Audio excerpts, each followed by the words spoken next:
Ouais, Trump, il a pas prêté serment sur la Bible. Et puis maintenant, il fout la merde entre les juifs et les musulmans. Tapez-vous sur la gueule parce que c'est moi qui en sortirai vainqueur. C'est moi qui continuerai à être le shérif du monde. C'est moi qui. Hein? Puis ce sera pas la Chine, vu que, comme je te dis, dans la guerre, il faut aussi des ressources, de l'approvisionnement. Hein? Ils ont fermé le détroit d'Ormuz, mais dans quel sens? Je viens de là d'écouter encore les infos, quoi, le direct live. Et il a dit l'Iran euh, empêche toute pénétration du détroit d'Ormuz. Ça, c'est les termes du journaliste que j'ai entendu là. L'Iran, euh, L'Iran empêche toute pénétration. Le détroit d'Ormuz est fermé, machin. Toute pénétration du détroit d'Ormuz est empêchée fermement par l'Iran. Je sais plus exactement ces phrases, quoi. Mais il a bien répété pénétration du détroit d'Ormuz.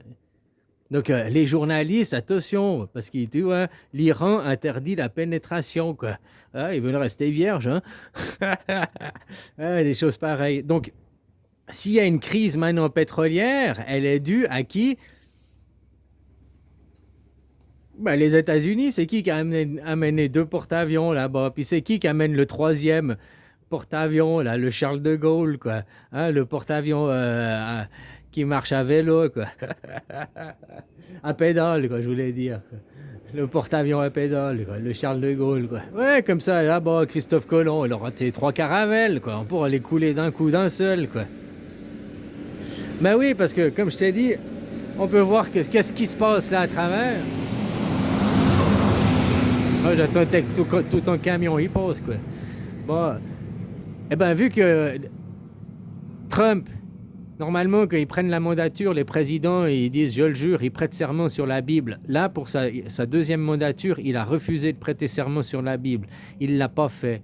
Après, au World Forum Economics, il y a un an en arrière, hein, ce que je te parle, sa mandature, et puis le World Forum, il y avait le pigargue, l'aigle à tête blanche, là, le pigargue, il regardait du côté des flèches au lieu du côté des lauriers. On dit toujours, les lauriers, c'est parce que c'est la paix. Non, mais les lauriers, c'est aussi l'Empire romain. Les lauriers, la couronne de laurier, c'est Jules César qui portait une couronne de laurier. Hein? Puis, donc, quand ils regardent du côté des lauriers, ils disent c'est la paix. Non, quand ils regardent du côté des lauriers, ils regardent du côté de l'Empire, du côté de Jules César, donc de la gouvernance mondiale. Et puis, il a annoncé, je te dis, Trump, il a annoncé, au WEF, il a regardé du côté des flèches, donc du côté de la guerre. Donc aussi des flèches, ça peut être une nouvelle direction, la direction opposée à l'Empire, quoi, opposée à Jules César, opposée au laurier. Et qui veut la paix se prépare pour la guerre, c'est aussi un dicton. Hein. Ouais, voilà quoi.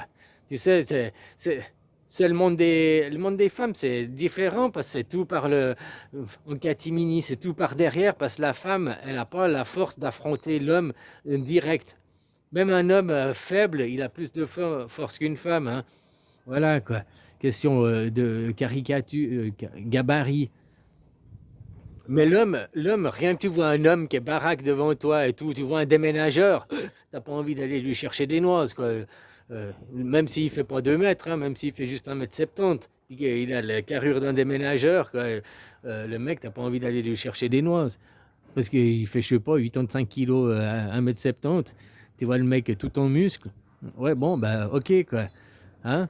Tu te dis que si t'as le mec qui fait 1,70 m, puis il fait 55 kilos, il est tout fétiche, c'est presque qu'il a un panneau sur la tête. Tapez-moi, je vais me laisser faire, je me bats pas, j'ai pas de force, j'ai pas de puissance. Quoi. Tu me souffles dessus, je m'envole. Tu vois, comparé à l'autre qui ferait 8 kilos pour 1,70 m, et qui, ouais, c'est le rocher qui est posé, voilà quoi. C'est une question de gabarit, quoi. Dans un, tu as envie de. C'est presque qu'il te donne envie d'aller le persécuter, d'aller chercher les noix. Puis dans l'autre, il impose le respect, quoi.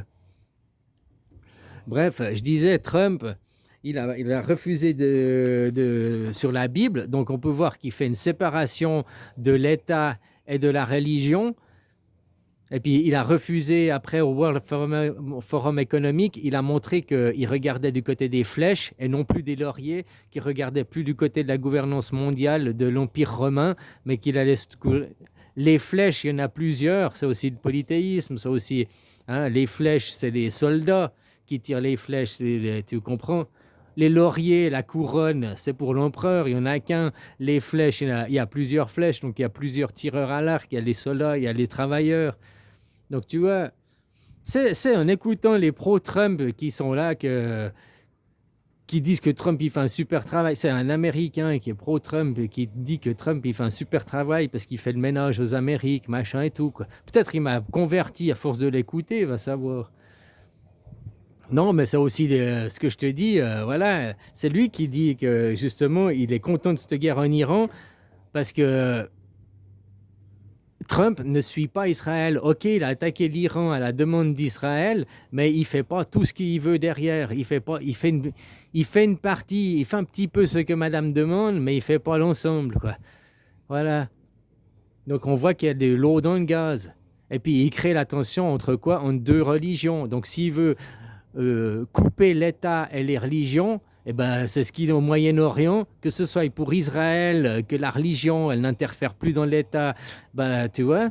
Et puis que ce soit aussi pour l'Iran, les musulmans, les pays, que leur religion n'interfère plus dans l'État, quoi. Nous, en théorie, que tu es en démocratie, la religion, elle ne fait plus partie de l'État, quoi. En théorie. Après, on voit qu'il y a encore des pays qui ont un roi et puis une religion. Hein? Voilà, quoi. Nos voisins français, par exemple, hein? Avec leur dictature, quoi. Qu'ils essayent de tout faire pour cacher la merde au chat, quoi. Non, non, non, on est une démocratie, non, non, non. Ouais, faut pas oublier que la France, c'est un grand pays, combien de fuseaux horaires avec tous les dom-toms et toutes les îles. Alors que tu regardes la France dans son ensemble, c'est pas très une démocratie, hein, ce qui se passe dans les Martiniques, Guyane, Dominique, et tout ça, Polynésie française, tout ça. C'est en France, hein. C'est la France, tous ces pays que je te cite, les derniers, la merde, j'ai oublié le nom, quoi. Tout ça, c'est des trucs français. Et il y a la guerre, vous avez des tensions. Donc vous êtes en guerre civile à l'intérieur de votre propre pays. Faut vous rendre compte, quoi. Ouais, voilà, quoi. Donc régler les problèmes, avant de régler, ouais, faut qu'on s'occupe du Moyen-Orient, faut qu'on s'occupe des autres. Essayez déjà de régler votre pays, il est tellement grand. La France, c'est pas que la France métropolitaine, c'est toute la France, les dom-toms, tout partout où ils ont un passeport français, hein, où ils sont français, quoi. Ben voilà, ça c'est chez vous. Et vous êtes en guerre avec des propres peuples à vous-même, quoi. C'est dingue, ça. C'est comme les Israéliens qui font la guerre aux Palestiniens. Vous faites la guerre hein, à des Français, quoi. Et eux, c'est pire parce que, ok, tu peux dire Palestinien et Israélien, c'est deux passeports différents. Vous, c'est passeport français, quoi. Et vous faites la guerre, quoi. Dans vos dom-toms, dans vos républiques bananières, dans tout ça, quoi. Hein? D'esclavagisme. Donc, balaye devant ta porte. Macron, il a dit quoi? Oh, que les moutons, chacun chez soi, les moutons seront bien gardés. Non, nous, on dit chaque chose à sa place et chaque place à sa chose, tu vois. Ouais, ça, c'est vrai, quoi. Mais balaye devant ta porte. Et, hein, voilà, balaye devant ta porte, quoi, avant d'aller faire des autres. Moi, c'est ce que je dirais à Macron, qui nettoie dans son pays la corruption, qui nettoie la gangrène de pédocriminels, qui nettoie tous ces restes. Voilà, quoi. Tu vois, c'est parce qu'ils cherchent partout où c'est la balayette et la ramassoir. C'est pour ça. Macron, ton boulot, c'est le nettoyage, c'était le nettoyeur. Alors vas-y, mets-toi à la tâche.